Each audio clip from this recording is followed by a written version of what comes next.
Chapter 5. Now Naaman, commander of the army of the king of Syria, was a great and honorable man in the eyes of his master, because by him the Lord had given victory to Syria. He was also a mighty man of valor, but a leper. And the Syrians had gone out on raids, and had brought back captive a young girl from the land of Israel. She waited on Naaman's wife. Then she said to her mistress, "If only my master were with the prophet who is in Samaria, for he would heal him of his leprosy." And Naaman went in and told his master, saying, "Thus and thus said the girl who is from the land of Israel." Then the king of Syria said, "Go now, and I will send a letter to the king of Israel." So he departed, and took with him 10 talents of silver, 6,000 shekels of gold, and 10 changes of clothing. Then he brought the letter to the king of Israel, which said, Now be advised, when this letter comes to you, that I have sent Naaman my servant to you, that you may heal him of his leprosy.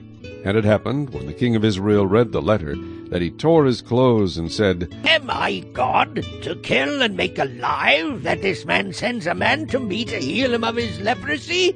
Therefore, please consider and see how he seeks a quarrel with me. So it was, when Elisha the man of God heard that the king of Israel had torn his clothes, that he sent to the king, saying, "Why have you torn your clothes?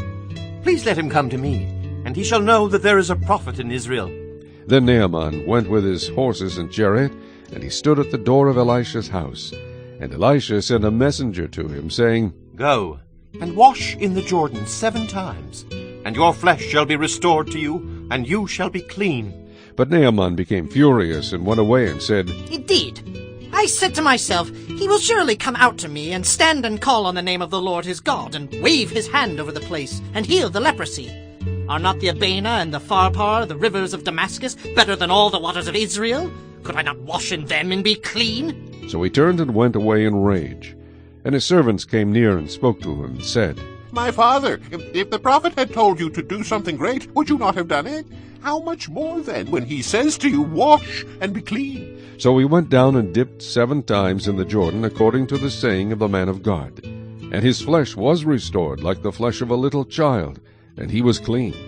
And he returned to the man of God, he and all his aides, and came and stood before him. And he said, Indeed, now I know that there is no God in all the earth, except in Israel. Now therefore, please take a gift from your servant. But he said, "As the Lord lives before whom I stand, I will receive nothing." And he urged him to take it, but he refused.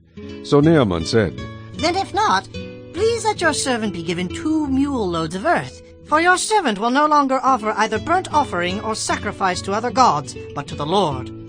Yet in this thing may the Lord pardon your servant, when my master goes into the temple of Rimmon to worship there, and he leans on my hand, and I bow down in the temple of Rimmon. When I bow down in the temple of Rimmon, may the Lord please pardon your servant in this thing. Then he said to him, "Go in peace." So he departed from him a short distance. But Gehazi, the servant of Elisha, the man of God, said, Look, my master has spared Naaman the Syrian, while not receiving from his hands what he brought. But as the Lord lives, I will run after him and take something from him. So Gehazi pursued Naaman. When Naaman saw him running after him, he got down from the chariot to meet him, and said, Is all well? And he said, All is well. My master has sent me, saying, Indeed, just now 2 young men of the sons of the prophets have come to me from the mountains of Ephraim. Please give them a talent of silver and 2 changes of garments. So Naaman said, Please, take 2 talents. And he urged him, and bound 2 talents of silver in 2 bags with 2 changes of garments, and handed them to 2 of his servants, and they carried them on ahead of him. When he came to the citadel, he took them from their hand, and stored them away in the house. Then he let the men go, and they departed. Now he went in and stood before his master. Elisha said to him, "Where did you go, Gehazi?" And he said, Your servant did not go anywhere. Then he said to him, "Did not my heart go with you when the man turned back from his chariot to meet you? Is it time to receive money and to receive clothing, olive groves and vineyards, sheep and oxen, male and female servants? Therefore the leprosy of Naaman shall cling to you and your descendants forever." And he went out from his presence leprous, as white as snow.